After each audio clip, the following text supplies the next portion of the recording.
First, I think it's in order to express our gratitude for Mr. Rob and Herman for giving us the platform to talk about such a serious situation that is happening in my country. We've been trying for the last 3 to 4 months, find good-hearted people, people who love freedom and democracy, to help us show the world the dire situation that the biggest democratic country in Latin America is under right now. So I express here our gratitude, and I'm sure I speak on behalf of the vast majority of the Brazilian people who love freedom and love democracy, that we are forever in debt for this generous action. Before I start, I think I ask everyone who is here present today for a little exercise of imagination. I will describe certain characteristics of a country in Latin America, and I would indulge you to try to figure out what country am I talking about. This country we have now, the justice making the opposition ineligible, taking away their political rights. This country, there are sitting members of the congressmen being arrested for their opinions. There is persecution for whoever seeks transparency in the election. There is a total criminalization of one side of the political spectrum. The media has become completely controlled by the judiciary. One person decides what can be said and what cannot be said, and if you defy this person, you go to prison. One person admits that he is the victim of persecution, but he's also the investigator, he is the accuser, and he is the judge, and he's the one who sentences whoever defies his words.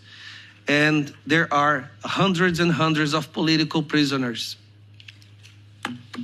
Many of you might be thinking that I'm talking about Nicaragua, maybe Cuba, or maybe Venezuela. Well, it's no secret. For the meeting we are having here today, I'm talking about Brazil. Yes, I'm not talking about known dictatorships of Latin America. I'm talking about the biggest democratic country in Latin America. Before we came for this trip, for this mission, we had a conversation in which we said that there's a big chance that the moment we step our foot back in Brazil, we might go straight to jail.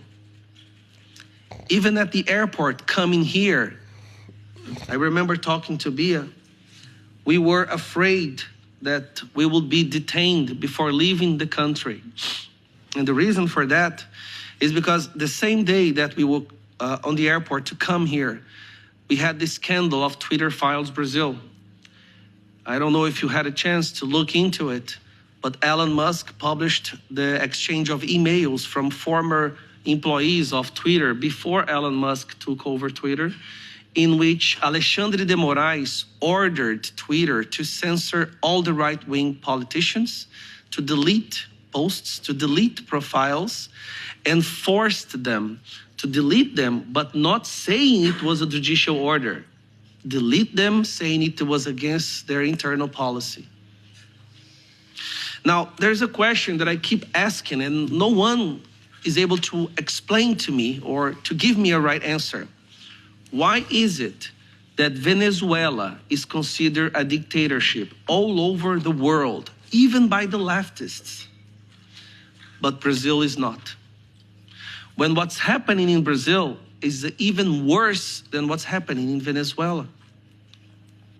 Why is it that for Alexandre de Moraes to do what he does is a clear defense of democracy and the rule of law, but when the Maduro does it,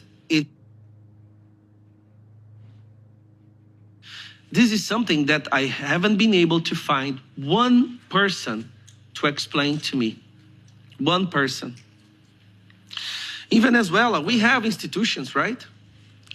What makes a country a democratic country?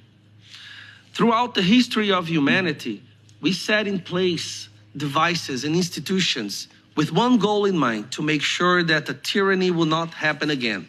Am I right? But tyranny is like a virus. They always find a way to adapt and use whatever was put in place to make sure it goes to power again.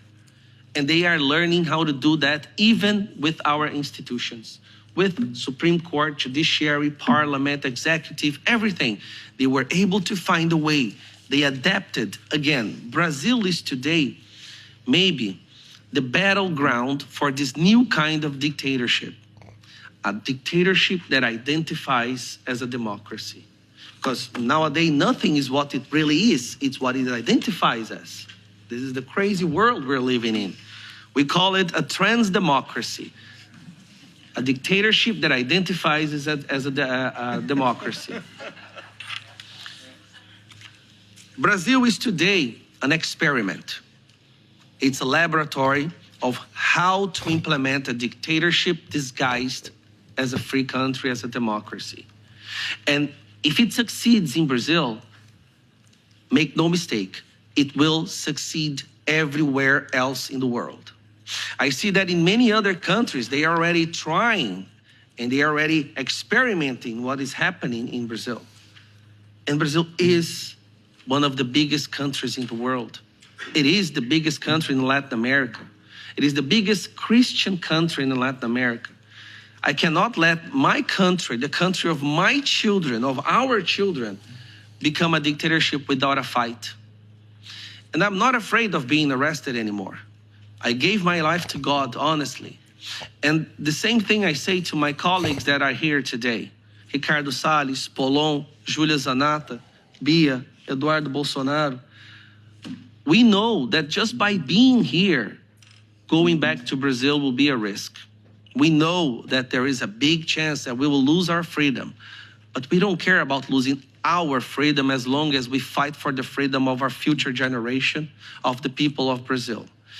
That's why I really want to thank you again, Mr. Rob Herman, for giving us a platform, for listening to what we have to say. I don't know if we'll have to travel the world with this message, but we cannot let Brazil become a dictatorship. And when I say become, it's to be recognized as one, because it already is.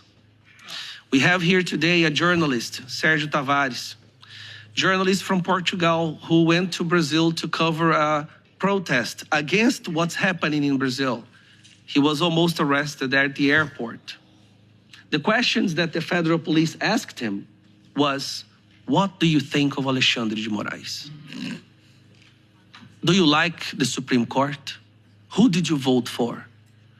Now I ask you again, is this a question that a free country, a democratic country, would ask a journalist entering in that country? I don't think, not even Venezuela, you would be detained at the airport and asked such idiotic questions. But that happened to him. And he will go back to Brazil soon to talk about that. Hopefully, he won't be arrested at the airport. So please, we are crying for help to the world, for the love, freedom-loving people of the world. Please pay attention to what's happening in Brazil. And mark these faces of the congressmen that are here today. There's a chance our faces will be in the newspaper pretty soon behind bars. We can be arrested, but not our children. Thank you.